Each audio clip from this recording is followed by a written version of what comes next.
بسم اللہ الرحمن الرحیم وَإِذِ اسْتَسْقَىٰ مُوسَىٰ لِقَوْمِهِ فَقُلْنَا اضْرِب بِّعَصَاكَ الْحَجَرَ فَانْفَجَرَتْ مِنْهُ اثْنَتَا عَشْرَةَ عَيْنًا قَدْ عَلِمَ كُلُّ أُنَاسٍ مَّشْرَبَهُمْ۔ اور یاد کرو جب موسیٰ نے اپنی قوم کے لیے پانی طلب کیا تو ہم نے فرمایا کہ اپنے عصا کو پتھر پر مارو، تو جبھی اس سے 12 چشمے پھوٹ نکلے اور ہر گروہ نے اپنی گھاٹ کو جان لیا۔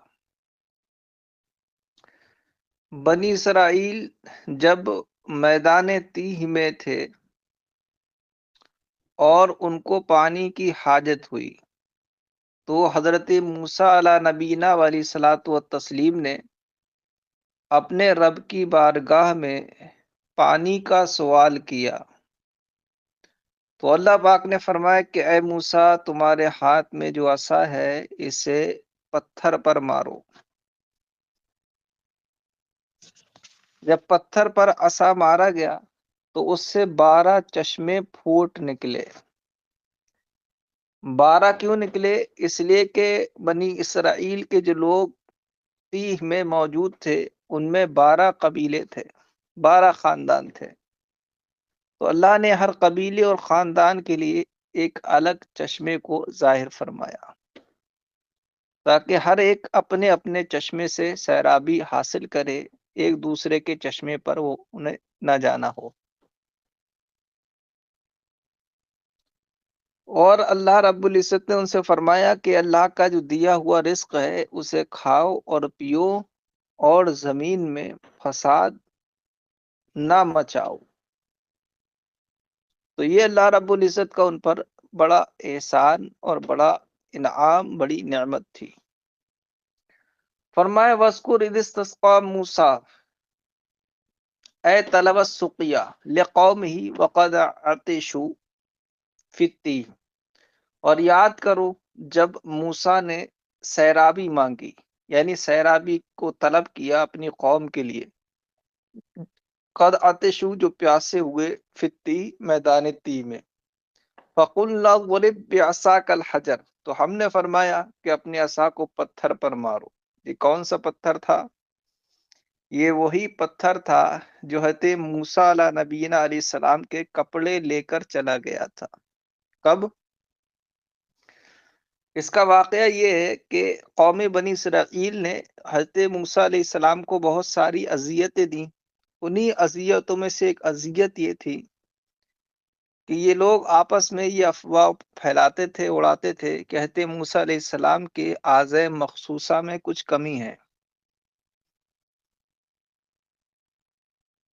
تو اللہ رب العزت نے اپنے نبی سے اس اتہام، اس تہمت کا ازالہ اس طرح فرمایا کہ ایک مرتبہ حضرت موسیٰ علیہ السلام جب جھیل پر، دریا پر غسل فرمانے گئے اور اپنے کپڑے اتار کر کنارے پر ایک پتھر پر رکھ دیے اور آپ دریا میں اتر گئے، جب غسل کر کے واپس اپنے کپڑے کی طرف آئے تو جس پتھر پہ کپڑا تھے وہ پتھر ان کپڑوں کو لے کر بھاگنے لگا۔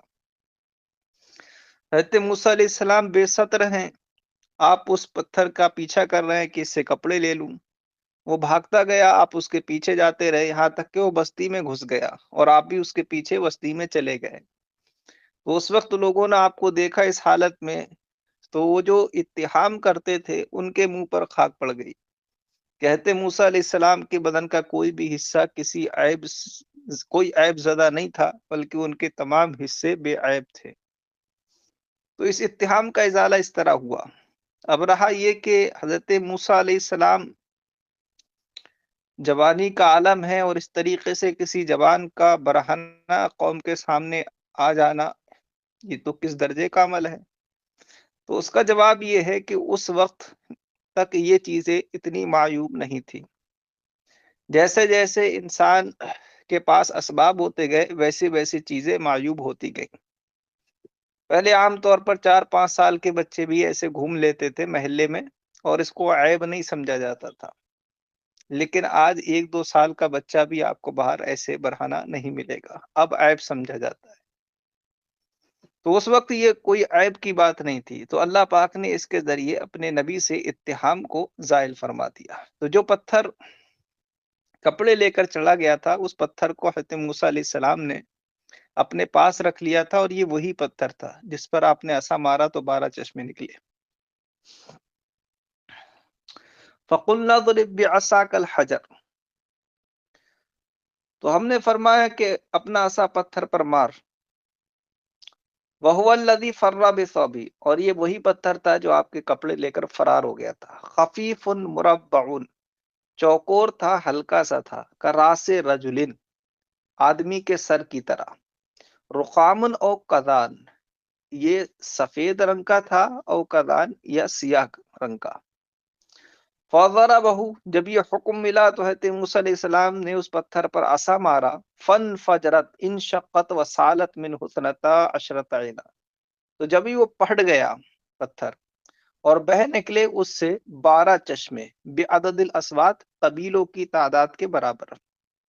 قد علم کل اناس سبت منہم مشربہم، ان میں سے ہر ایک گروہ نے، ہر ایک قبیلے نے جان لی، مشربہم، اپنی گھاٹ، پینے کی جگہ، موضع شربہم، اپنے پینے کی جگہ، فلا یشرکہم فیہ غیرہ، تو اس میں، اس گھاٹ میں ان کے علاوہ کوئی بھی اس میں شریک نہیں ہوتا۔ وَقُلْنَا لَهُمْ كُلُوا وَاشْرَبُوا مِن رِزْقِ اللَّهِ، اور ہم نے ان سے فرمایا کہ کھاؤ اور پیو اللہ کے رزق سے۔ وَلَا تَعْثَوْا فِي الْأَرْضِ مُفْسِدِينَ، اور زمین میں فساد پھیلاتے نہ پھرو۔ تعثوا صیغہ نہیں حاضر معروف ہے، جمع کا صیغہ یہ عافیہ یا عصا، اس کا معنی ہے فساد کرنا، فساد پھیلانا۔ تو لا تعثوا فی الارض، اسی کا مطلب ہوا کہ فساد نہ پھیلاؤ، لیکن لا تعثوا کے اندر جو ضمیر فاعل ہے اس کا حال ذکر کیا آیات میں آگے، مفسدین، مفسدین حال کو حال بنا کر یہاں ذکر کیا گیا ہے آیت میں، تعثوا کے اندر جو ضمیر ہے اس کا۔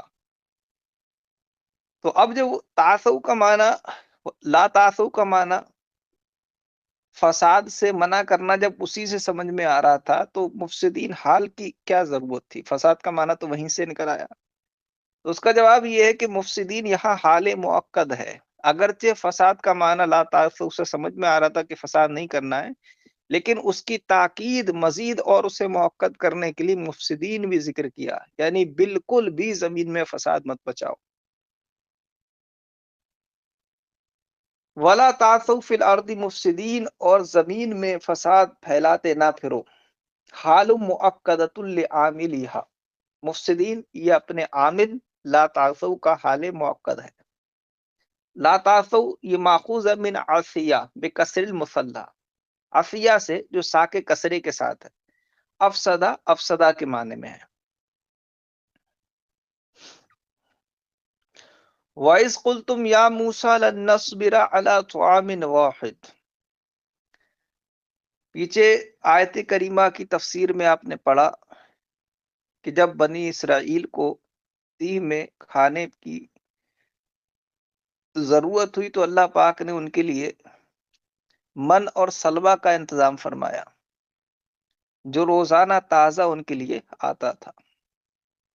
من اور سلوہ بہت بڑی نعمت تھی، مگر یہ شرارتی قوم تھی نا، من اور سلوہ ان کو مل رہا تھا، تو اب یہ کہنے لگے حضرت موسیٰ علیہ السلام سے کہ اے موسیٰ، ہم ایک ہی طرح کے کھانے پر صبر نہیں کر پائیں گے، اپنے رب سے دعا کرو کہ ہمیں کچھ ایسی چیز عطا فرمائے جو زمین سے اگتی ہیں۔ من اور سلوہ تو اوپر سے آ رہا ہے، ہم کو نیچے کی کھانی ہے۔ عجیب قسم کے لوگ تھے، من اور سلوہ کھانے والے زمین کی چیزیں مانگ رہے ہیں، اور مانگا بھی کیا؟ بقلیہا سبزیاں، قثائیہا ککڑی، فومیہا گیہوں، عدسیہا دال، بصلیہا پیاز، ساگ سبزی مانگ رہے تھے، من و سلوہ مل رہا تھا۔ کہا کہ ایک طرح کے کھانے پر صبر نہیں کر پائیں گے، زبان چٹوری تھی تو تو طرح طرح کا کھانا چاہیے، اور عمدہ کھانا چھوڑ کر ادنا کھانا چاہیے تھا ان کو۔ تو حضرت موسیٰ علیہ السلام نے فرمایا اتستبدلون الذی ہوا ادنا بالذی ہوا خیر۔ موسیٰ علیہ السلام نے جو کہا اس کی حکایت قرآن نے کی، کیا تم اچھے کو چھوڑ کر اس ادنا درجے کی چیزیں مانگتے ہو؟ استفہام انکار کے لیے، یعنی اعلیٰ کو چھوڑ کر ادنا مت مانگو۔ مگر یہ باز نہیں آئے اور اپنی اس چاہت و فرمائش پر ڈٹے رہے۔ تو اللہ پاک نے فرمایا اے موسیٰ ان سے کہو کسی شہر میں چلے جائیں، وہاں جو یہ مانگ رہا ہے نا وہاں یہ چیزیں ہیں۔ بعد نے فرمایا کہ شہر سے مراد وہی بیت المقدس والا شہر ہے، یا اریحا جو بستی ہے وہ مراد ہے، وہاں چلے جاؤ، وہاں یہ چیزیں ملیں گی۔ تو اللہ پاک کی نعمتوں کی ناقدری کا عالم یہ تھا۔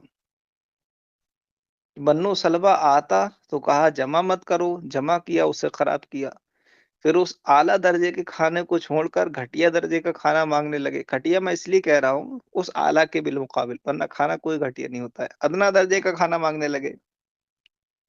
تو جب انہوں نے یہ سب کیا اور اللہ کی نعمتوں کی ناقدری کی تو اللہ نے ان پر دنیا میں ذلت اور خواری مسلط کر دی، اور ذلت و خواری ان کو لازم کر دی۔ یہ چاہے صاحب سرد بن جائیں، صاحب دولت بن جائیں، مگر ذلیل و خوار ہی رہتے ہیں۔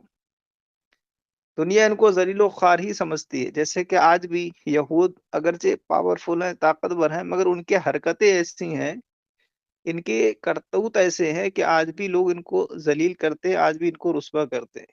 تو ذلت و رسوائی ان کے لیے ایسی لازم ہو گئی ہے، جیسے ڈھلا ہوا چاندی کا سکہ ہوتا ہے نا، اس کے لیے کوٹائی لازم ہے نا۔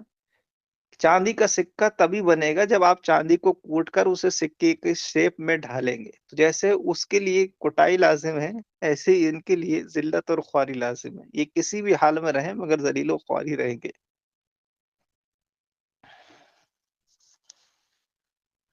وَإِذْ قُلْتُمْ يَا مُوسَىٰ لَن نَّصْبِرَ عَلَىٰ طَعَامٍ أَيْ نَوْعٍ مِّنْهُمْ وَاحِدٍ وَهُوَ الْمَنُّ وَالسَّلْوَىٰ، اور جب تم نے کہا اے موسیٰ ہم ہرگز صبر نہ کر سکیں گے ایک ہی کھانے پر، یعنی کھانے کی ایک ہی قسم پر جو کہ من اور سلوہ ہے، فَادْعُ لَنَا رَبَّكَ يُخْرِجْ لَنَا شَيْئًا مِّمَّا تُنبِتُ الْأَرْضُ من للبیان بقلیها وقصائها وفومها حنطتها وعدسها وبصلها۔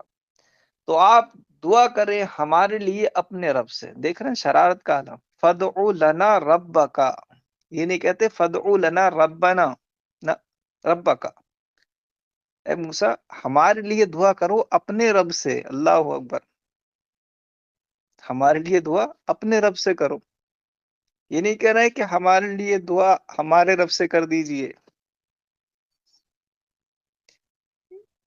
یہ نہیں، ہمارے لیے اپنے رب سے دعا کریں۔ یہ حال تھا اس قوم کا۔ فَادْعُ لَنَا رَبَّكَ يُخْرِجْ لَنَا شَيْئًا مِّمَّا تُنبِتُ الْأَرْضُ، تو دعا کرو ہمارے لیے اپنے رب سے کہ وہ نکالے ہمارے لیے کچھ وہ چیزیں جو زمین اگاتی ہے۔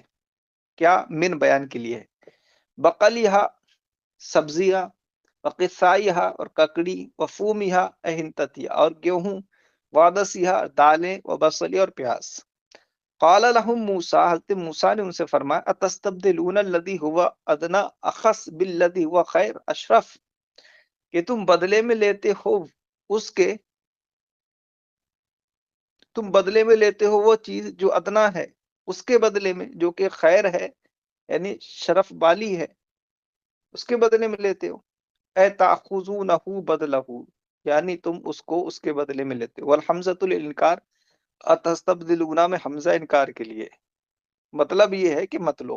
فَأَبَوْا أَن يَرْجِعُوا، تو انہوں نے اس اپنی خواہش سے باز آنے سے انکار کیا، منع کر دیا اور اسی پر ڈٹے رہے۔ فَدَعَا اللَّهَ تعالی، تو آپ نے اللہ تعالی سے دعا کی۔ قال تعالی، اللہ پاک نے فرمایا اِهْبِطُوا، انزلوا مصرا من الامصار، فرمایا کہ کسی شہر میں اترو، کسی شہر میں جاؤ۔ فَإِنَّ لَكُمْ فِيهِ مَا سَأَلْتُم مِّنَ النَّبَاتِ، بے شک تمہارے لیے اس میں ہوں گی وہ چیزیں جو تم مانگ رہے ہو، نباتات۔ وضربت جعلت علیہم الذلۃ الذل والحوان والمسکنۃ ای اثر الفقر، اور مقرر کر دی گئی، مسلط کر دی گئی ان پر ذلت و خواری، والمسکنۃ واصل اور تنگ دستی، مسکنہ سے مراد ہے اثر الفقر، تنگ دستی کا اثر، من السکون والخزی، تنگ دستی اور رسوائی میں سے، فہی لازمۃ لہم، تو یہ چیزیں ان کے لیے لازم ہے، وَإِنْ كَانُوا أَغْنِيَاءَ، اگرچہ یہ مالدار ہوں، کیسی لازم ہے؟ لزوم الدرہم المضروبی لسکت ہی، جیسے کہ ڈھلے ہوئے درہم کے لیے سکت ہی کوٹنا لازم ہے، وباء رجعوا من غضب بغضب من اللہ، اور وہ پلٹے اللہ کے غضب کے ساتھ، ذالک بانہم، اور یہ ہوا کیوں؟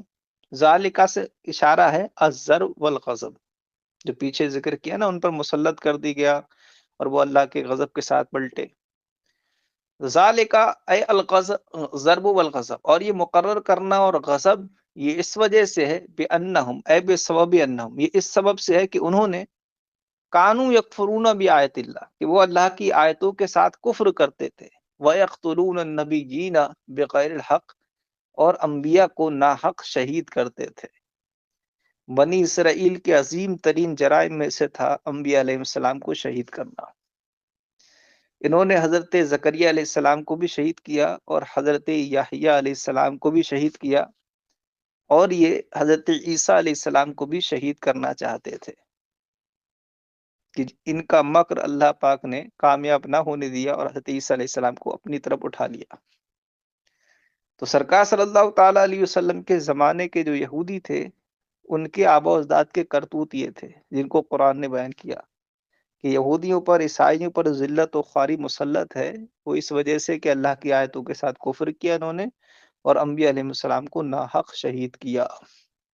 کفر کے ساتھ قتل انبیاء کا ذکر بتاتا ہے کہ یہ بھی کفر ہے، اور بلا شبہ کفر ہے۔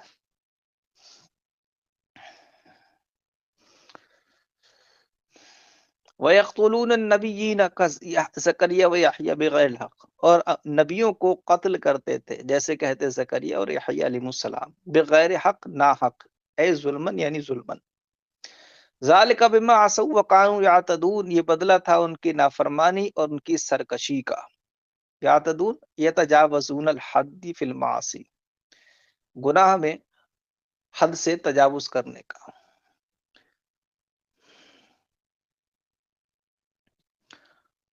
وقررہ للتاکید، اور اس کو مقرر کیا گیا تاکید کے لیے،